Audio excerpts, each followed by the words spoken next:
اللہ کے ولی بہلول دنا علیہ الرحمہ ایک دن آپ بازار کے اندر بیٹھے ہوئے تھے تو پاس سے ایک حاکم وقت کا گزر ہوا اور پوچھا، اے بہلول بازار کے اندر کیا کر رہے ہو؟ تو حضرت بہلول رحمت اللہ تعالی علیہ نے فرمایا، اے بادشاہ وقت، میں بازار کے اندر بیٹھ کر اللہ کی اور اس کے بندوں کی آپس کے اندر صلح کروا رہا ہوں، آپس کے اندر صلح کروا رہا ہوں۔ تو بادشاہ وقت نے کہا، اے بہلول کیا اللہ کی اور ان کے بندوں کی صلح ہوگی ہے؟ تو اللہ کے ولی فرماتے ہیں، اے بادشاہ وقت، یہاں پر اللہ تو مان رہا ہے لیکن بندے نہیں مان رہے۔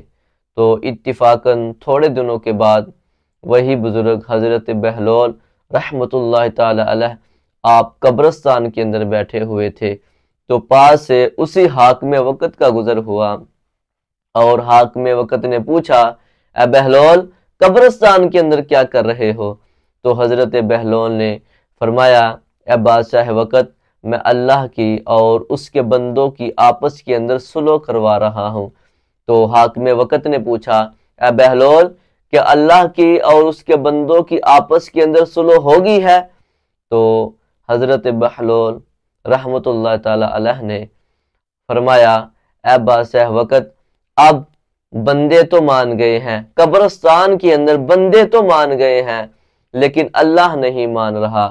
تو میرے بزرگوں دوستو، آج ہمیں اس وقت آنے سے پہلے ہی کہ جس وقت اللہ نہ مانے اور بندے مان رہے ہوں، اس وقت سے پہلے ہمیں آخرت کی تیاری کرنی ہے، اس وقت سے پہلے ہمیں اللہ کو راضی کرنا ہے۔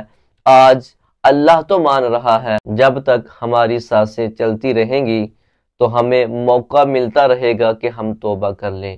اگر خدا نخواستہ ہم نے توبہ نہ کی اور اس جہان سے چلے گئے تو پھر اگلے جہان میں بہت مشکل پیش آ جائے گی۔ اعلیٰ حضرت علیہ الرحمہ نے بھی فرمایا تھا نا کہ آج لے ان کی پناہ، آج مدد مانگ ان سے، پھر نہ مانیں گے وہ قیامت میں گر تو مان گیا۔ تو آج ہمارے پاس وقت ہے، ہمارے پاس ٹائم ہے کہ آج ہماری سانسیں جب تک چل رہی ہیں ہم اپنے گناہوں سے توبہ کریں اور اللہ کے حضور سجدہ ریز ہو کر رو کر اپنے سابقہ گناہوں کی معافی مانگیں اور آئندہ ہم اچھے اور نیک کام کریں۔ یہی ہماری زندگی کا مقصد ہے۔ ہم اللہ اور اس کے رسول کے حکموں پر چلیں اور نبی پاک صلی اللہ علیہ وآلہ وسلم کے بتائے ہوئے فرامین کے مطابق چلیں گے تو ہم دنیا میں بھی کامیاب ہیں، ہم آخرت میں بھی کامیاب ہیں۔